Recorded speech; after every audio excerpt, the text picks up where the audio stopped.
There's so much happening in Minnesota right now between the interactions of ICE agents and people protesting their presence there to the fatal confrontation of that woman. Developing tonight here at 6, the federal government has ramped up operations in Minnesota following new allegations of fraud there. Good evening, I'm Preston Phillips. And I'm Mary Nom. Homeland Security posted new video of agents reportedly going door to door at suspected fraud sites, including the latest federally funded autism services. The autism fraud scheme reportedly amassed $14 million through Medicare claims for services that were never provided, involving kids who never had autism.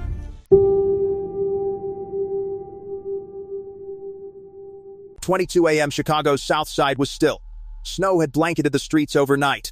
The Old Mercy Gateway Medical Center sat dark on the corner of South Halsted and West 63rd, boarded windows, a rusted chain-link fence, a parking lot cracked with weeds. To any passerby, it was an abandoned hospital. Nothing suggested danger. Then it all shattered. 140 federal agents descended on the block from every direction. FBI tactical units flooded the perimeter.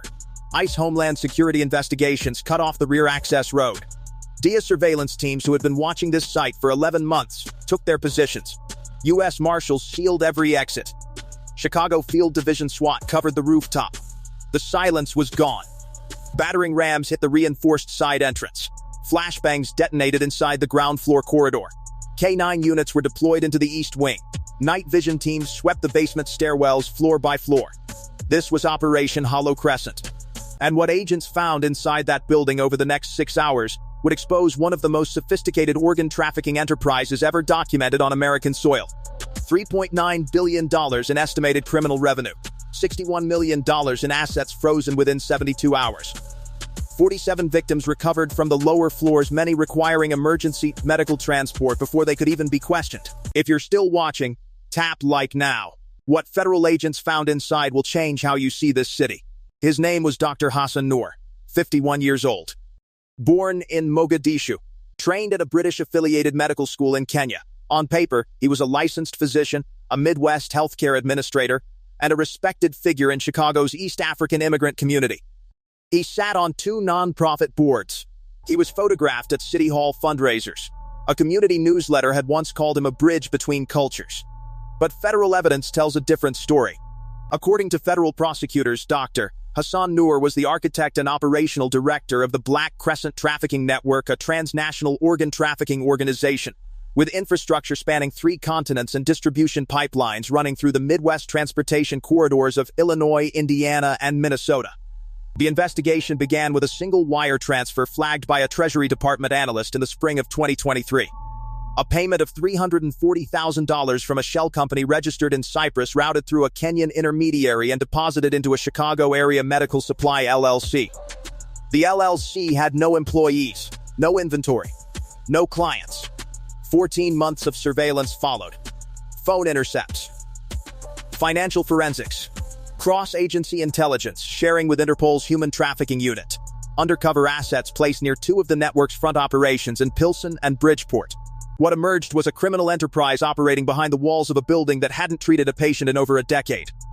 Comment exposed if you believe this could not have operated this long without protection. Agents breached the main entrance at 4:31 a.m. The first thing they encountered was the smell. Industrial-grade chemicals. Refrigeration units running on independent power.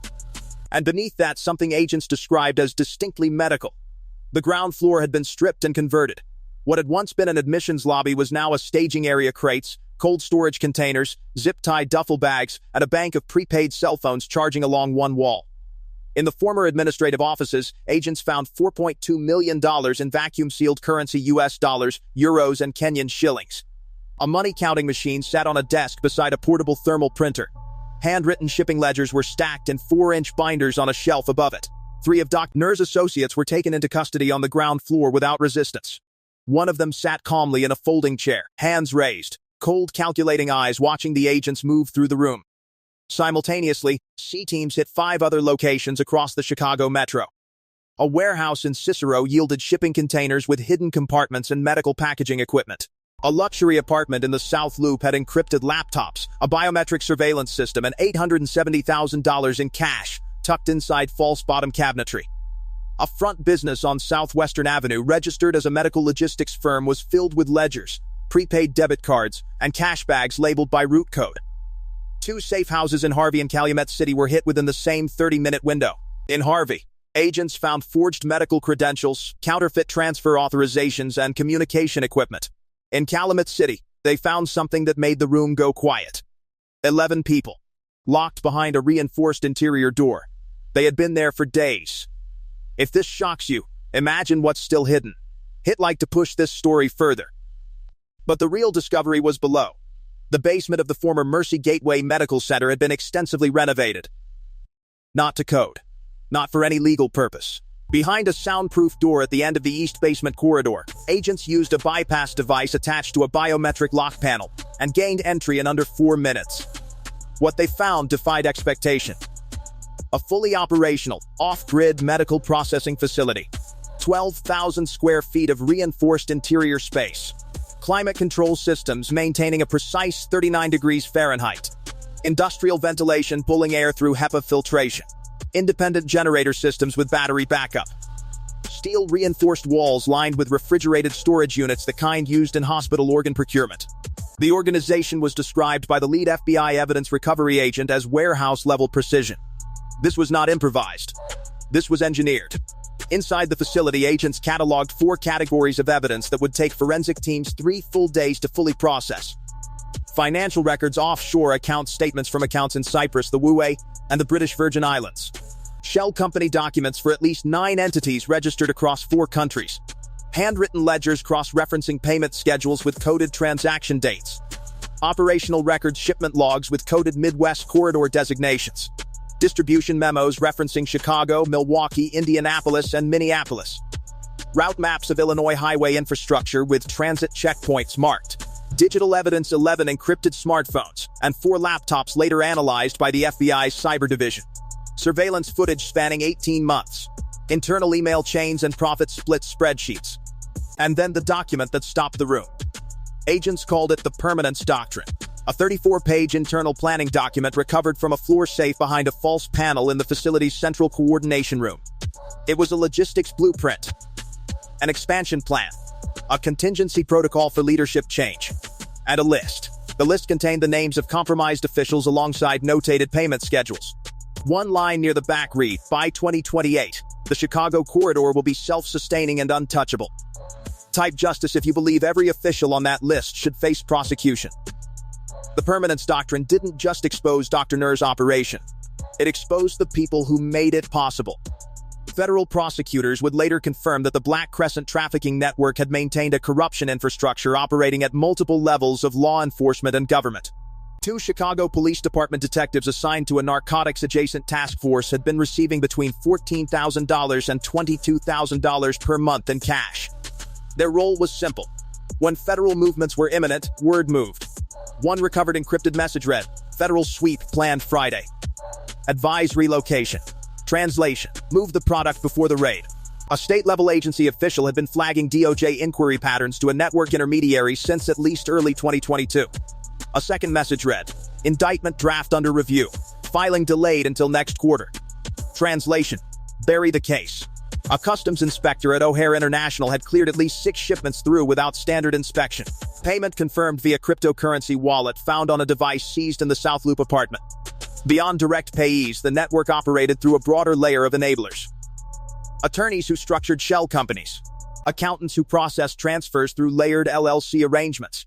A real estate lawyer who facilitated 3 property purchases on the network's behalf without question. One senior FBI investigator put it plainly during a later press briefing. This wasn't just corruption, he said. This was a shadow infrastructure. Without people like those individuals, an operation of this scale cannot function. Comment accountability. These names need to be public. Chicago was not the center. Chicago was a node.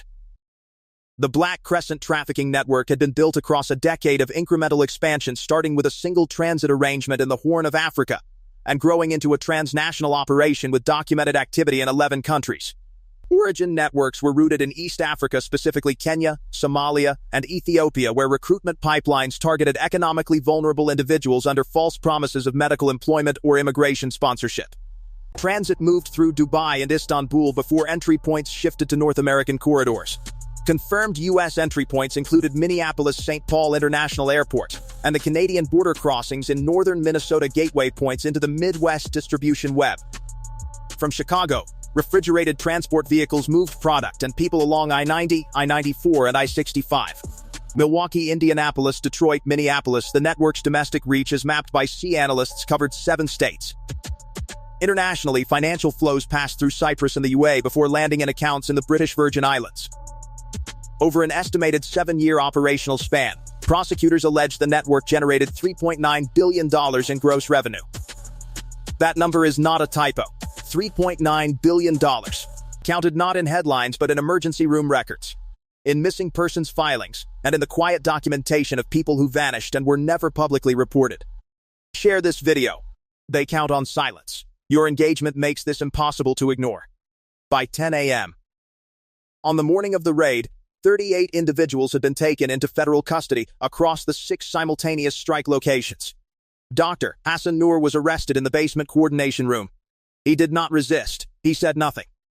3 additional high-value targets were apprehended at O'Hare attempting to board international flights. 2 suspects remained at large as of the initial press briefing, with federal rewards of $250,000 each issued through the U.S. Marshals Service. Asset seizures executed within the first 72 hours included $61 million in frozen financial accounts, $14.3 million in physical currency, 6 commercial properties across Cook County, 11 vehicles, and approximately $4.8 million in cryptocurrency holdings traced through blockchain forensics. The 47 individuals recovered from the facility, and the 2 safe houses were transported to area hospitals and trauma response centers. Medical evaluations documented evidence of prolonged confinement, malnutrition, and in several cases, post-surgical trauma consistent with non-consensual medical procedures. Federal victim advocates from the Department of Justice's Human Trafficking Prosecution Unit were on scene before 6 a.m. One of the recovered individuals, a 29-year-old man transferred to a hospital on the city's north side, had been in the facility for 4 months. When agents found him, he was too weak to stand. When he was brought outside, he looked up at the sky for the first time since September. Dr. Hassan Nur was charged under RICO, the Trafficking Victims Protection Act, federal money laundering statutes, and conspiracy charges carrying a potential sentence of life imprisonment. The evidence was exhaustive. The paper trail was unbroken. Defense arguments had nowhere to go. This is not an outlier. This is a warning. The Black Crescent Trafficking Network operated in a major American city for nearly a decade. It operated inside a building. It operated with corrupted officials providing cover. It operated with financial infrastructure sophisticated enough to move billions across international borders without triggering automated detection for years. According to United Nations estimates, 40 million people are currently trapped in trafficking-related exploitation worldwide. The global criminal revenue from trafficking networks exceeds $150 billion annually. That is not a foreign statistic. It moves through American cities, through Midwest corridors, through institutions that look legitimate from the outside. People looked away. Officials accepted payments. Systems built to protect were used as shields. The fight continues. The investigation has not ended. Additional network nodes have been identified across the domestic distribution map. Cooperating witnesses are active. Extradition proceedings are underway for 2 international figures identified in the permanence doctrine. The networks are adaptive. They change routes. They change methods. They find new cover. But they leave records. And federal investigators are still reading every one of them. Hit like so this story escapes the algorithm that buries uncomfortable truths. Comment below, say what you actually think about what was found in that building. Share this with someone who thinks this doesn't happen here. They need to see how wrong that is. Subscribe so you don't miss what comes next. Because this case is not closed. Justice requires witnesses. Accountability demands attention. This is not the end of the story.